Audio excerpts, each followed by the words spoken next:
मेरे प्यारे देशवासियों, नमस्कार, जोहार। सभी देशवासियों को मैं जनजातीय गौरव दिवस की बधाई देती हूँ। हम सब धरती आबा भगवान बिरसा मुंडा की 150वीं जयंती के साल भर चलने वाले उत्सव का शुभारंभ कर रहे हैं। सभी देशवासियों की ओर से मैं भगवान बिरसा मुंडा की पावन स्मृति को सादर नमन करती हूँ। जनजातीय गौरव तथा संविधान के आदर्शों के प्रति देश में नई चेतना का संचार हो रहा है तथा इस चेतना को कार्यरूप दिया जा रहा है।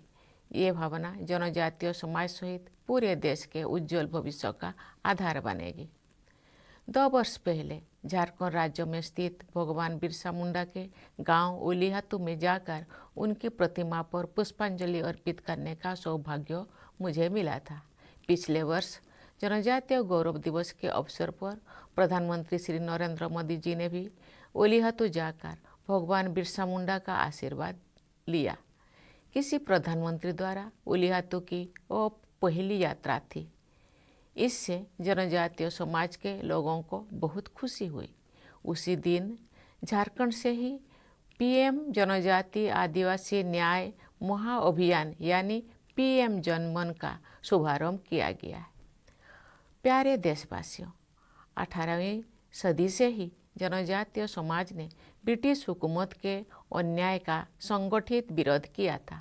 वर्ष 1855 में संथाल हुल का नेतृत्व करने वाले बहादुर भाइयों सिद्धू कानू और चांद भैरव के साथ फूलो जानो जैसी वीरांगना बहनों ने भी असाधारण साहस का परिचय दिया था। जब मैं झारखंड में राज्यपाल थी तब उरीमारी गांव में जाकर वीर महानायकों सिद्धू कानू की प्रतिमा को अनावरण का सौभाग्य मुझे मिला था। वर्ष 2021 से भारत सरकार ने प्रतिवर्ष 15 नवंबर को भगवान बिरसा मुंडा की जयंती के अवसर पर जनजातीय गौरव दिवस मनाने की परंपरा का सूत्रपात किया है। जनजातीय समुदाय के प्रति सम्मान व्यक्त करने के इस निर्णय की जितनी भी सराहना की जाए वो कम है। जनजातीय लोगों के गौरवशाली योगदान से देशवासियों को परिचित कराने के लिए अनेक कदम उठाए जा रहे हैं। जनजातीय महानायकों की स्मृति में देश के विभिन्न क्षेत्रों में संग्रहालय बनाया जा रहा है।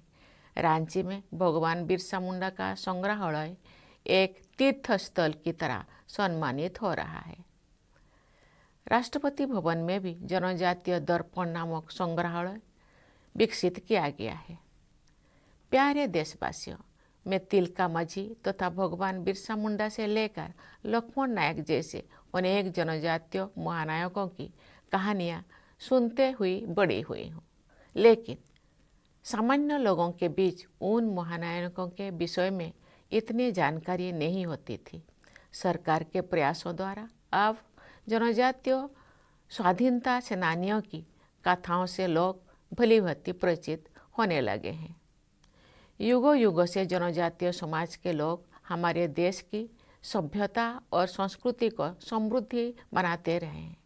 रामायण की कथा में हमारे समाज के शाश्वत जीवन मूल्य दिखाई देती है।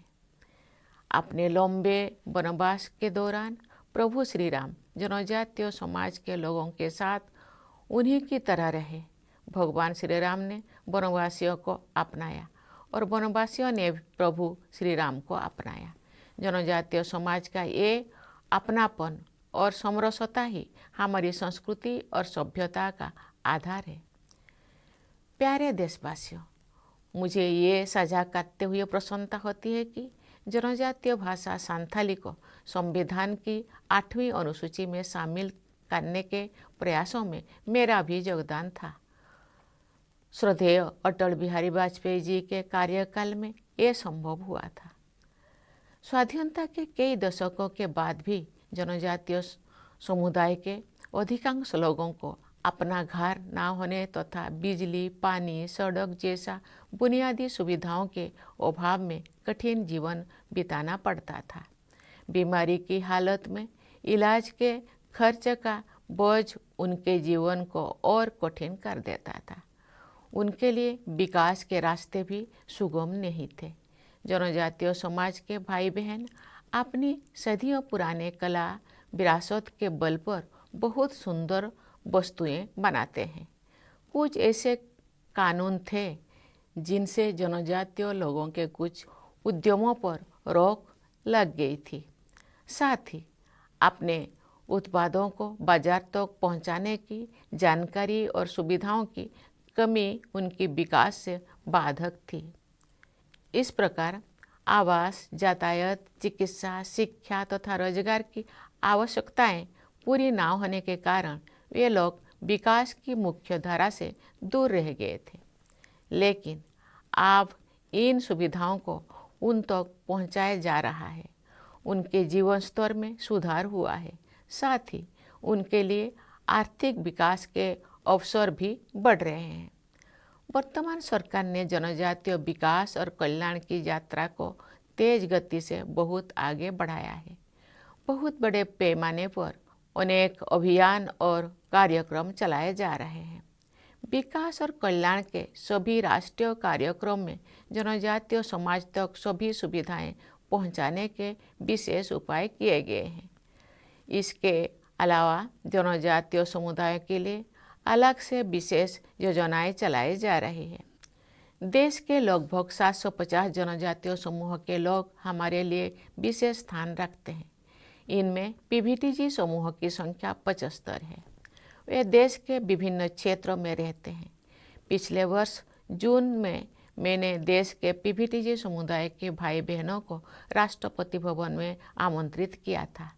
उनके साथ मैंने काफ़ी समय बिताया था तथा उनकी समस्याओं के समाधानों पर बातचीत की थी। राष्ट्रपति भवन में सभी क्षेत्र व राज्यों के जनजातीय समूहों से मैं मिलती रही हूँ। विभिन्न राज्यों तथा संघ राज्य क्षेत्र की अपनी यात्राओं के दौरान मैं वहाँ के जनजातीय समुदायों पर केंद्रित कार्यक्रम में शामिल होती हूँ, उनसे बातचीत करती हूँ। मैं जनजातीय बहनों से भेंट करने को विशेष प्राथमिकता देती हूँ।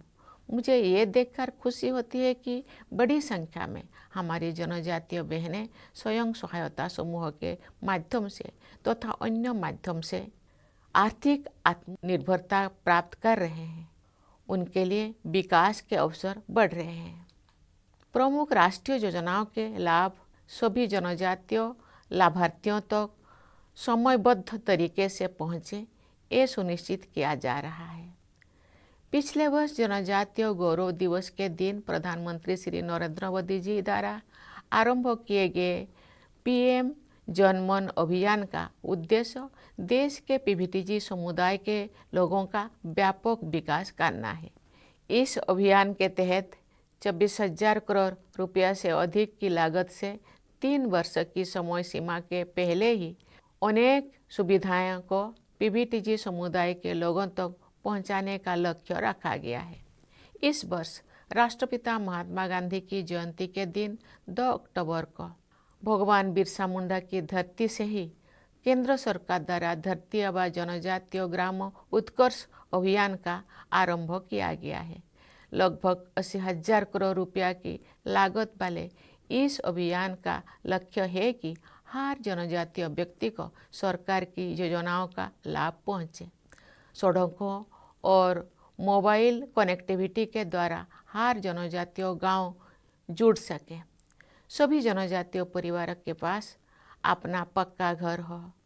विकास और कल्याण के इस अभियान से लगभग 63,000 जनजातीय गांव लाभान्वित होंगे। इस देशव्यापी अभियान से 5 करोड़ से भी अधिक जनजातीय लोगों को लाभ पहुंचेगा।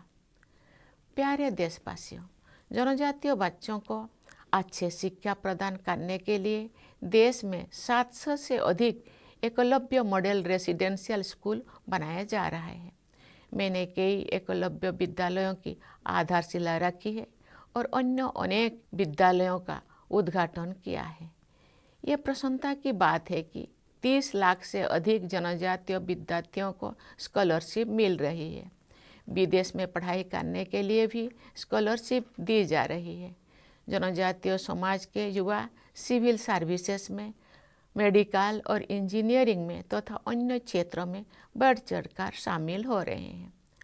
वर्ष 2047 तक विकसित भारत के निर्माण के लक्ष्य के तहत जनजातीय समाज से सिकल सेल एनीमिया बीमारी के उन्मूलन का लक्ष्य भी रखा गया है।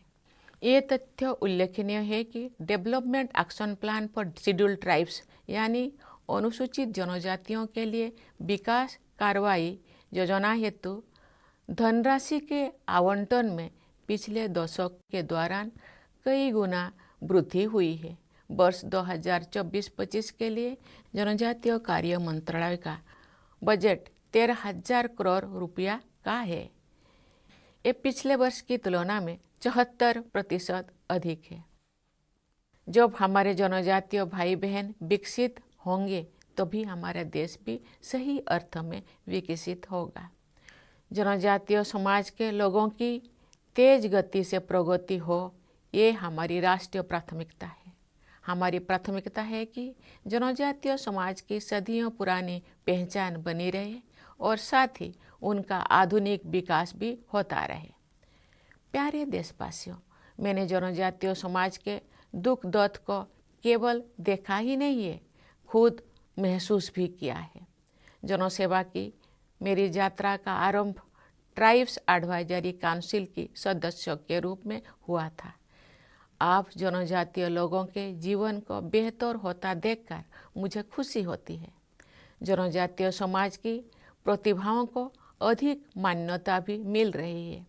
जनजातीय समुदाय के लगभग 100 लोगों को बीते 10 वर्षों के दौरान पद्म विभूषण, पद्म भूषण तथा पद्मश्री पुरस्कारों से सम्मानित किया गया है। अनेक राज्यों के राज्यपाल तथा मुख्यमंत्री, केंद्र एवं राज्य सरकारों के मंत्रीगण तथा उच्च पदों पर आसीन अनेक व्यक्ति जनजातीय समाज से आते हैं। जनजातीय समाज के लोगों सहित सभी देशवासियों का जो अपार स्नेह मुझे मिलता है वो मुझे कभी कभी भावुक बना देता है। मेरी इस भावुकता के पीछे आज की ये सुखद सच्चाई भी है कि जनजातीय भाई बहनों और युवाओं के लिए आज विकास का खुला आसमान उपलब्ध है। ये जितनी भी ऊंची उड़ान भरना चाहे, समाज और सरकार उनके साथ है। इसी आशा और विश्वास के साथ मैं सभी देशवासियों को जनजातीय गौरव दिवस की बधाई देती हूँ। धन्यवाद। जय हिंद, जय भारत।